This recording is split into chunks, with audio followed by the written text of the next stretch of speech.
Për kontrollet që po bëjnë autoritetet dhe nevojën që qytetarët të jenë të përgatitur për fatkeqësi si ajo e Koçanit, kam në studio Artan Demirin, kryetar i shoqatës zjarrfiksve vullnetare nga Çajiri Bajram Iftari, si dhe nën-kryetar i lidhjes së zjarrfiksve në nivel republikan. Mirë se vini në Alsat. Mirë se gjetëm. Fillimisht dua t'ju shpreh respektin për uniformën dhe për vullnetin e punën që bëni. Dua pak të flasim për tragjedinë e Koçanit, pa mos hyrë në pjesën që po hetohet, pa mos hyrë në pjesën e asaj që paraqet viktima dhe dhimbje e familjeve. Në parim, një tragjedi e tillë në aspektin dhe këndvështrimin profesional, pse ndodh? Si e para, faleminderit për ftesën. Në emrin tim personal dhe në emrin e shoqatës ku jam edhe kryetar i asaj shoqate, shpreh ngushëllimet mia deri te familjet e viktimave, si dhe të lënduarve, shërim sa më të shpejt. Kjo është si e para. Si e dyta, duhet keni fjalën për objektet kur të rregullohen, kur të ndërtohen. Si pikë e parë vjen elaborati. Caktohet objekti, elaborati. Pastaj, nëse është objekti për masave më të mëdha, ku frekuentojnë njerëz më tepër, duhet dihen vendet ku vendosen aparatet për fikjen e zjarrit. Pastaj hidrantet e jashtme, daljet emergjente, shenjat për dalje emergjente, edhe kështu me radhë, ka shumë birokraci. Lidhe me vendosjen, lidhe me rregullimin, lidhe me ndërtimin e objekteve. Mirë po me dokumentacion paraprak. Nga ajo që keni parë në tragjedinë e Koçanit, pa mos hyrë konkretisht në atë që është përsëris objekt hetimi, shkeljet që janë konstatuar nga autoritetet, a janë të drejta dhe a është dashur të funksionon në mënyrë të tillë një objekt sikur ai? Nuk mund plotësisht të hym në detaje se cilat janë në hetime për atë objekt, mirë po ka disa mangësi cilat nuk mund të tejkalohen. Mangësi me përmasat mëdha. Jo edhe me shoqatën, por edhe me lidhjen e zjarrfiksve, posaçërisht me shoqatën Bajram Iftari, keni kryer dhe vazhdoni të kryeni kontrolle posaçërisht në nivel komunal në Çajir. Si është situata nëpër institucionet publike, duke filluar nga shkollat fillore dhe shkollat e mesme, por edhe institucionet dhe hapësirat ku frekuentojnë qytetarët e Çajirit? Gjithmonë flasim për përgatitje. Për përgatitje. Ne në shoqat më herët kemi bërë kurse për zjarrfiksa profesional, për zjarrfiksa vullnetar, domethënë. Edhe kemi pas ftuar, edhe kemi pas nxënësa prej shumë shkollave të komunës së Çajirit, të cilat gravitojnë komunën e Çajirit. Mirë po edhe jashtë qytetit të Shkupit. Shumica atyre kanë qenë pjesëmarrës në ato kurse, janë pajis me diploma për zjarrfiksa profesional, edhe shumica atyre tash janë në brigadë, janë profesorë, janë arsimtarë dhe dinë. Si pikë e parë me bashkëpunim edhe me konsultim me Drejtorinë e Mbrojtjes dhe Shpëtim, edhe me bashkëpunim me komunën e Çajirit, kemi dalë prej ditës hënë në për shkollat cilat gravitojnë komunën e Çajirit, për shkak se ne jemi aty bëjmë pjesë, kemi fëmijët e tonë, kemi familjet e tona, kemi familjarë cilat mësojnë në ato shkolla, pa marrë parasysh. Ne mund të shkojmë në qytete të tjera. Kemi dalë bëjmë inspektim.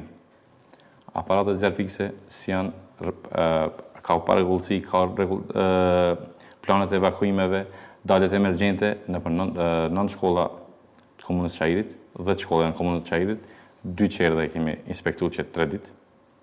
Së bashku me departamentin për arsim të komunës së Çajirit, kemi dalë në inspeksim. Edhe ka rezultate të kënaqshme. Diku deri 90% janë shkollat në rregull të pajisura, edhe nuk mund ta tejkalojnë një rrezik. Ajo është si pikë kryesore. Edhe për atë, ne nuk mund të jetë një shkollë 100% në rregull, edhe se ndërkohë mund të prishë ndonjë aparat, mund të bjen ndonjë aparat, mund të ketë ndonjë prishje teknike, apo ndonjë hidrant mund gjatë dimrit mund pëlqet ndonjë hidrant hidrantet jashtë. Mirë po, përgjithësi shkollat në komunën tonë, ku edhe ne jemi, janë të pajisur ashtu si duhet. Falë kësaj, se kam ardhur në këtë post tash ku e kam, Javën e parë kemi bo mbledhje me drejtorët e gjitha shkollave, çomës tonë, i kam udhëzu çka duhet, si duhet të fillojnë, cilat janë masat të ndërmarrin për sigurinë tonë, sigurinë e fëmijëve tonë, edhe breza tjera. Sa është i nevojshëm trajnimi i fëmijëve dhe i personelit arsimor, po edhe udhëheqësve në për institucione tjera publike, nuk po flasim vetëm për shkollat, që të dinë të evakuohen në raste të tilla. Vite më parë kemi organizuar edhe kurse me qerdhe. I kemi demonstruar se si duhet, çka duhet, për çka shërben kamioni, për çka shërben zerfiksi, për çka prej viteve, si themi, prej moshës më të vogël kemi fillu. Edhe shumica aty ne din. Ka rezultate prej asaj. Sa do kudo, ka rezultate shumica nuk e din në numrin e zerfiksit cili është. Kuptoni? Ata fëmijë është me rrjetet sociale, ata fëmijët e shifni edhe vetë se sa janë aktiv, din, angazhohen, interesohen. Mirë po, nuk është interesim aq sa duhet me qenë. Një problem tjetër të cilin e hasim çdo ditë dhe pengesa e parë që ballafaqohen mund të them zjarfiksit, është qasja deri te vendi i rrezikut ose deri te vendi ku ka zjarr. Dhe nëpër komunat ku jetojmë ne kemi pas shpesh herë që ka problem të qasen makineritë e zjarfiksve. Cila është një porosi e juaja si profesionist për qytetarët të cilët pamundsojnë qasjen e tyre? Qasja është anomalie e shumë vjeçare, e dini edhe vetë. Ashtu nuk na premtojnë kushtet, nuk na premton rruga, nuk na premton vendet. Edhe pse nuk jemi të vetëdijshëm aq sa duhet. Apel të gjithë. Kur digje shtëpia, kur të ketë viktima, vonë është. Duhet ta parandalojmë. Se nuk mund ta ndërprejmë ne, mirë, po duhet ta parandalojmë. Zjarri parandalohet, s'ndërprit për një moment. Ajo është pika kryesore. Duhet ne ta parandalojmë.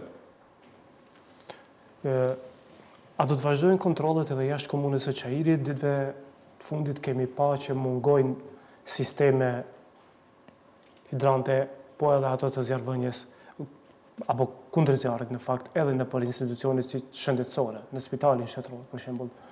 Si shoqat dhe si zjarrfiks, cili do të jetë apeli juaj, por edhe veprimi juaj në të ardhmen, që ti alarmoni institucionet në kohë? Ne, si shoqat, si kryetar shoqate, ne jemi të gatshëm për të dalë në ndihmë, për të bëjë inspektim, edhe për të dhënë këshilla, që në të ardhmen mos ndodh ajo që ka ndodhur më herët. Mund na kontaktojnë gjitha institucionet. Tash fillon muin prill, muin maj kemi bën një orar, disa termine kemi bë me shkollat fillore, edhe shkollat e mesme në komunën e Çajirit për të bë trajnime prap, edhe ushtrime taktike. Në qoftë se na premton koha, në qoftë se i kemi mundësit, nga muaj qershor do të fillojmë një kurs, se në çdo 6 muaj deri 1 vit bëjmë kurs për 25 vullnetarë. Në qoftë se na premton koha, në qoftë se është në rregull ashtu si duhet, si kemi thonë, qershor do fillojmë me një kurs, se dita ditës po ngushtohet, si thonë rrethi. Patjetër e kemi të veprojmë, patjetër e kemi të kemi ndihmë për diku, edhe të shkojmë përpara. Për ndryshe s'mund. Për të gjithë ata që na dëgjojnë aktualisht drejt për drejt, cila është çështja dhe procedura që duhet ta dijë çdo një qytetar, i cilës do mosh, se si të evakuohet nga një vend ku ka zjarr. Çështja e parë, veprimi i parë që duhet bëj. Ka zjarre të lloj-llojshme. Ka zjarr në zjarr malor, zjarr fushor, në hapësirat mbyllta, ajo është krejt tjetër send. Nuk duhet një person që ka kaptur zjarr nuk duhet të ecën, mirë po duhet ulet edhe vendoset diçka në fytyrë të lagur për mos të hyj tymi, edhe duhet ulur, se tymi shkon lart. Është problemi. Krejt vrapojnë lart, edhe kur vrapojnë lart, tymi shkon edhe i dëmton organet edhe vjen deri te ngulfatja. Ajo është puna kryesore. Ja të ul duhet. Ose, si themi, metodë gjyshtërime del jashtë për objektit. Çfarë puna kryesore është?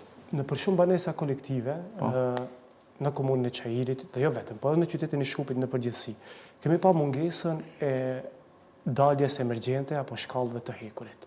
Sa kjo vështirëson qasjen e zjarrfikësve për të arritur deri te vendet ku mund të ketë potencialisht zjarr, dhe sa është e nevojshme që të sjellet një vendim i autoriteteve që jo mbase jo deri tani, po tani e tutje të ketë shkallë të tilla. Po, shkallë të tilla duhet të ketë shkallë emergjente mirë, po në varet sa është lartësia e objektit. Deri në 13 metra, mbi 13 metra duhet të ketë shkallë emergjente. E tash sa i kemi përmbajt ato, sa ju përmbahen ato. S'mundem të them pikërisht. Të falenderoj për kohën tuaj, Nalsa. Me ndetë qoftë.